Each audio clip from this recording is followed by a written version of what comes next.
Hello. Today we are going to read All the Way to the Top, How One Girl's Fight for Americans with Disabilities Changed Everything. The author is Annette B. Pimentel, and the pictures are by Nabi Ali. Jennifer Keelan may be small, but her voice is mighty. Yee-haw! Snowball responds, speeding up from a walk to a trot. Jennifer loves to go fast, but she knows she'll soon have less time for riding since she's finally old enough for school. She can't wait to go to make new friends. She's ready to go.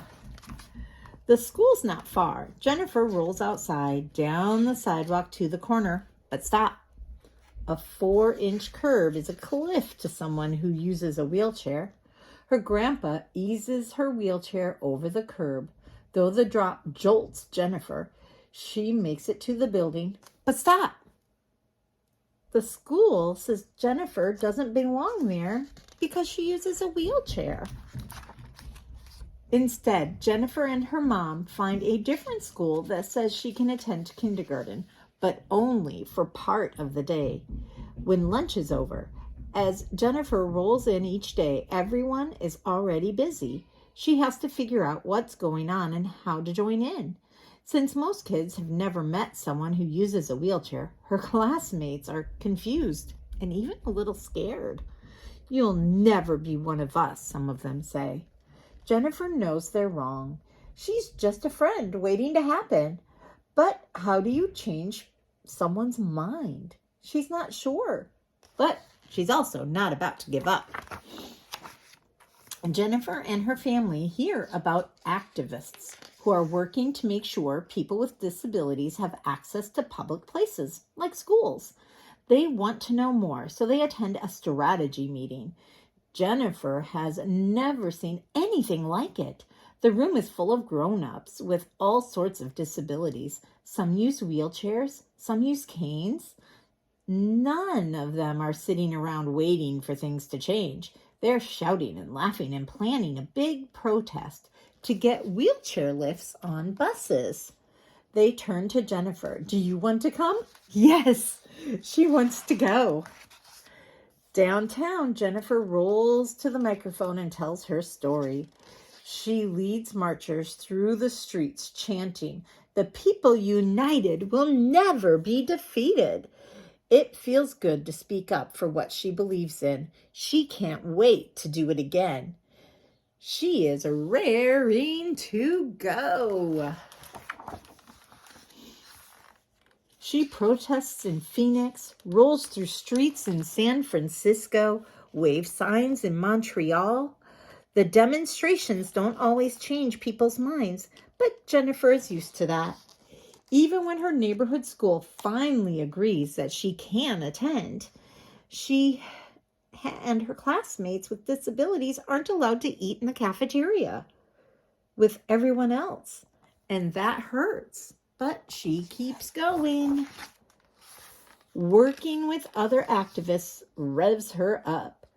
Yet, she can't help noticing that she and her sister are usually the only kids out there raising their voices.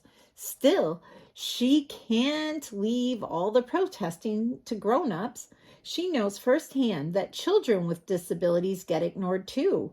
So she keeps speaking up. When Jennifer is 8, activists propose a new law called the Americans with Disabilities Act, or ADA. The law insists that schools, governments, and businesses make room for all people, including those with disabilities. Jennifer feels like dancing. If it passes, it means sidewalks with curb cuts, buildings with ramps in addition to steps, and elevators with braille panels. It means Jennifer and her classmates with disabilities can finally go to the cafeteria with everyone else to eat their lunch. Jennifer and her family watch the news for updates on the ADA, but reporters never mention it. She switched off the TV in frustration, wishing she could change reporters' minds on what's worth talking about. Instead, The Keelans get their updates about the ADA when activist friends call. It's bad news. Members of Congress say the law will be too complicated and too expensive. They say it's just not worth it. Since the news station is ignoring people with disabilities, Jennifer and her friends are determined to find another way to make Congress hear their voices. It's go time. Her family buys plane tickets to Washington, D.C. As they marched down Pennsylvania Avenue, Jennifer has never shouted louder, "What do we want? The ADA! When do we want it? Now!" Finally, they reach the U.S. Capitol, but stop! A mountain of steps block Jennifer and the other people who are using wheelchairs from the building where the Congress makes laws. Grown-ups slide out of their wheelchairs and start pulling themselves up the steps. They will make sure members of Congress know that they are there. Jennifer's heart races. This is what she's been shouting about.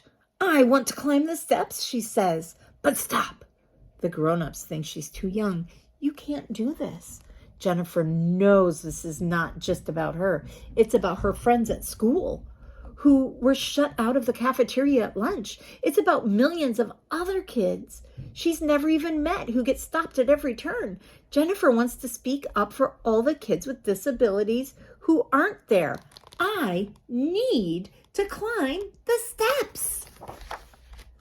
She slides out of her wheelchair, scoots along the sidewalk to the bottom of the stairway.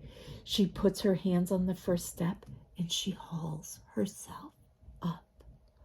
Tiny bits of dirt and rock dig into her skin. She drags herself up another step.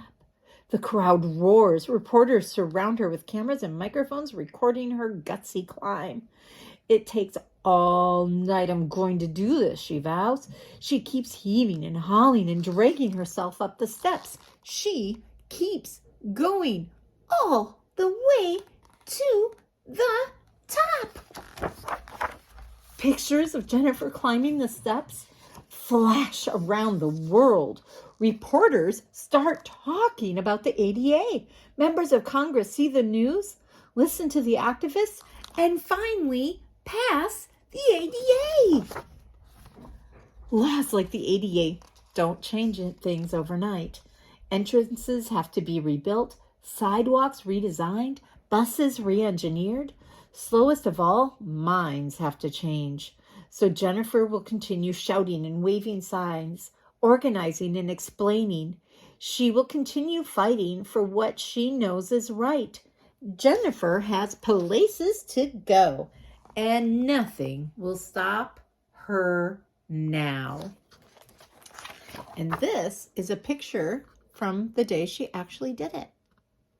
And I am so glad that she did, because I am an amputee and sometimes I have to use a wheelchair. And I promise you the work is not done. There are still places when I'm in my wheelchair that I cannot go.